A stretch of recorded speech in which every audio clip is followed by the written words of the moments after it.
Good morning, Year Twos. Today is Monday, the 18th of January, and I'm really excited because I get to share with you our new class text, which is Poles Apart by Jean Willis and Jarvis. I'm going to share my screen with you so that you can see a picture of the front cover.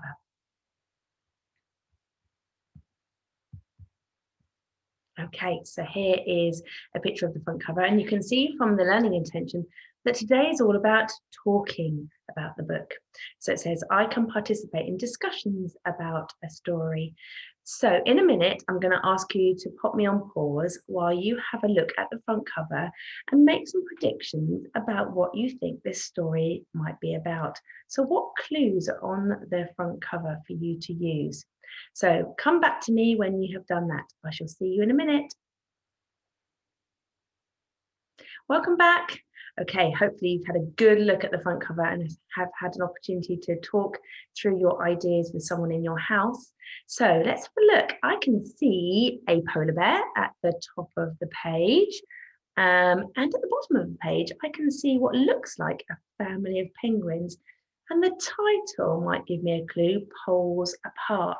So if you think about the geography work we've been doing on the different continents in the world and where the North and South Pole are, that might help us. So we know that the North Pole is at the top of the world and the South Pole is at the bottom. And we've already found out that penguins live in Antarctica, which is at the bottom of the world, and polar bears live in the North Pole at the top of the world. So I wonder if this story might be an adventure story to do with these animals. Maybe they meet. Let's read the story to find out. Now on Padlet, we have got the pages from the text, so you can print those out if you would like to follow on with me, or you can just sit back and relax and enjoy the story on the screen. Okay, so let's start.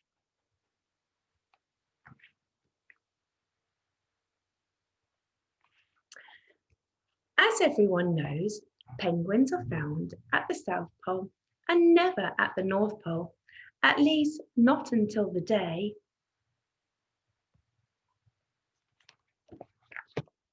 the Pilcher Browns got lost on the way to a picnic. Mr. Pilcher Brown was in charge of the map. He told everyone to turn right at the snowman, which was wrong. Now here they all were on the other side of the world, Mr. and Mrs. Pilcher Brown, Peaky, Hoots, and Pog, drifting towards an enormous, furry, white, what do you think it might be? Let's find out. Something. Is it a lion? Is it a tiger? Asked Peaky and Poots. Is it a picnic blanket? Asked Pog. The enormous something looked them up and down. He had never seen anything like the Pilcher Browns before. I'm Mr. White, he said. I'm a polar bear. And you are? Parrots, said Peaky and Poots. Pork pies, said Pog. We're penguins, said Mrs. Pilcher Brown. What are you doing here? Wondered Mr. White. This is where polar bears live, not penguins. We're going to a picnic at the South Pole, said Pog. This is the North Pole, my friend, said Mr. White. The South Pole is 12,430 miles that way. So I was a few miles out, shrugged Mr. Pilcher Brown. Anyone can make a mistake. Don't think of it as a mistake, said Mr. White. Think of it as a big adventure. I've often dreamt of being the first polar bear to reach the South Pole. Mummy says we should always follow our dreams, said Peaky. Daddy says we should always follow him, said Poots. Lead the way, Mr. White, said Mrs. Pilcher Brown. The penguins followed Mr. White over land and sea. Eek, said Peaky. Whoa, said Poots.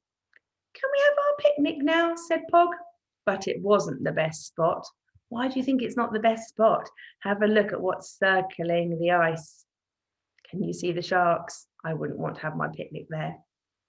It wasn't the best spot, so they followed Mr. White all the way to, I wonder what country they might come to first. America.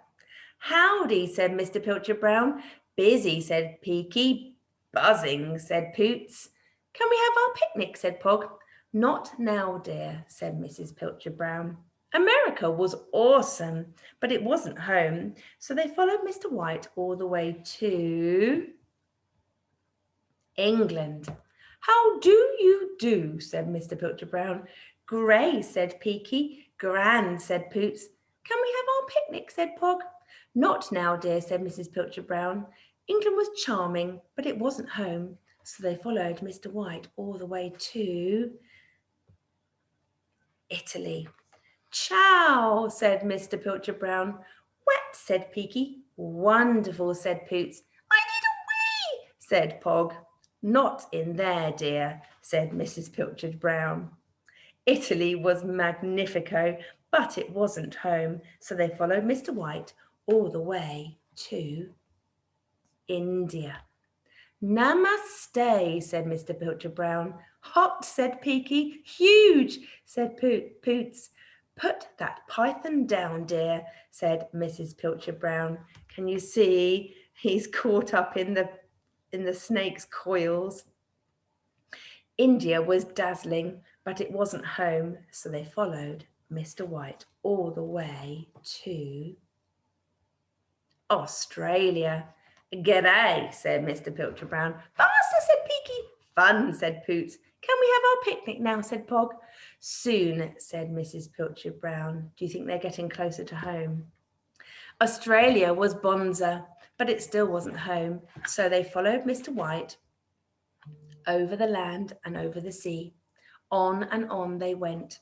But of all the wonderful places in the world, there was no place like home. Are we nearly there yet? Said Peaky, Poots and Pog. It's not very far now, said Mr. White, and they followed him left, right, all the way home. Please stay, Mr. White, said Peaky and Poots. You can share our picnic, said Pog.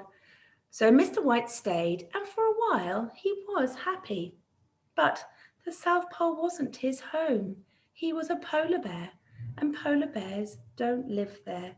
Why do you think he wanted to go home, I wonder? Have a little chat with someone in your house about that and come back to me. So Mr. White didn't want to stay in the South Pole, even though it's got the right weather, the right climate. It's nice and cold down there for him. But there are no other polar bears there, and I think after a while he might get lonely. So do you think he needs to go back home? It's a long way. Let's see what he does. Which is why he said goodbye and walked 12,430 miles all the way back to the North Pole, where he belonged.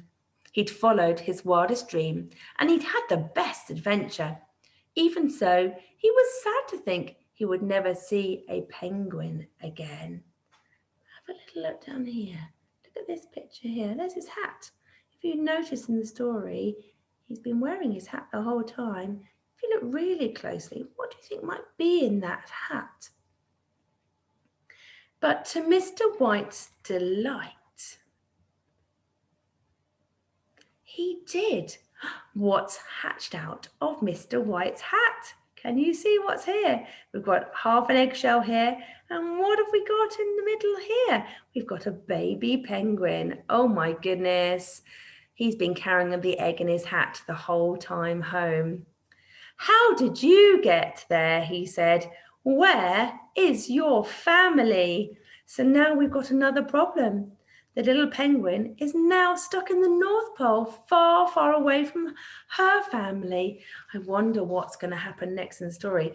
There is a little bit more, but I'm not going to share that with you today because I want you to do some drama now. So what I want you to do is I want you to listen to the story again. And every time the penguins and the polar bear arrive in a new country, I want you to freeze frame being in that location. Imagine that I'm taking a picture of you, a photograph. How can you show with your body and facial expressions what each place is like? How can the weather be shown in your freeze frame? How can you represent what the penguins see? So go through the story again and act out each place. Take a photo if you can and send them to us on the Year 2 email. We'd love to see your freeze frames. So pop me on pause and then come back to me when you have done that.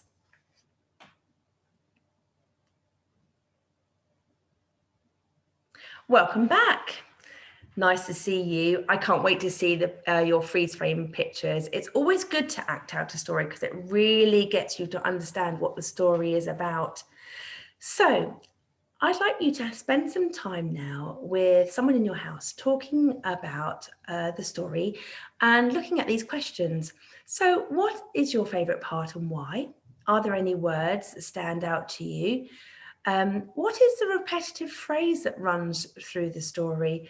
And what punctuation did you spot? So I've chosen the page of India here. And the reason I've chosen this is because actually I love the vocabulary that's being used there. And one of my favorite words that stand out to me on this page is the word dazzling. India was dazzling. That's a really good adjective to describe the country, isn't it? So I would like you to spend some time thinking about what your favorite part of the story is and why, what words you enjoyed in the story, if there's a repetitive phrase that you can spot, and any punctuation that you've spotted that maybe is unfamiliar to you. So, and then pop me on pause and come back to me after you've done that.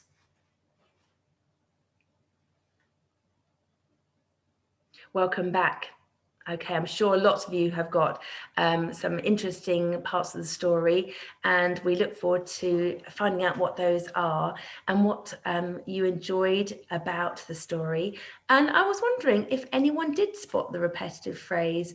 If you look at the story, all the way through the story, they always say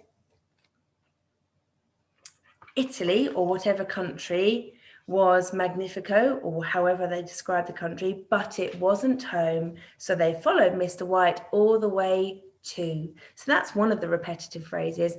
Another repetitive phrase is Pog when he says, "Can we have our picnic?" He says it on every page.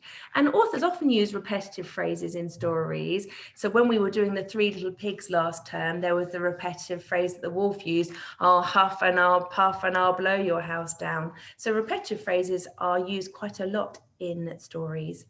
So one of the punctuation marks that you might have spotted in the story is this one.